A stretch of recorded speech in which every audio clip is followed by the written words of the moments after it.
Welcome to the Learning Pines YouTube. We hope this video helps. You start by building a clean, consistent contact table in Excel so Outlook reads every field.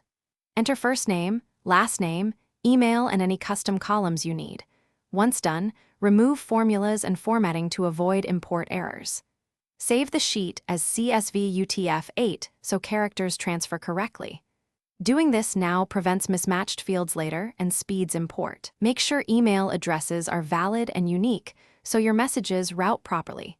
This small discipline avoids bounce-backs and wasted time. You import the CSV into Outlook so your Excel data becomes usable contacts.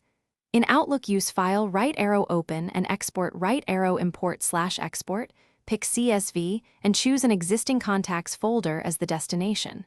When prompted, map each CSV column to Outlook fields. This mapping is crucial, so verify first name, last name, and email map correctly. After import, spot check 5 contacts to confirm names and emails imported cleanly. Once confirmed, your contacts are ready for group mail, calendar invites, or mail merge workflows. You finish by sending a controlled test, then the full run. For personalization, use Outlook distribution lists or launch a Word mail merge that pulls from your imported contacts. Send the test to yourself and one colleague to verify subject, placeholders, and links. Once satisfied, send to the full list. If messages fail or fields show as merge field, check CSV encoding, remap fields, and ensure Outlook is the default mail client. If send fails, restart Outlook and reauthorize any security prompts. This resolves most issues. Thanks for watching.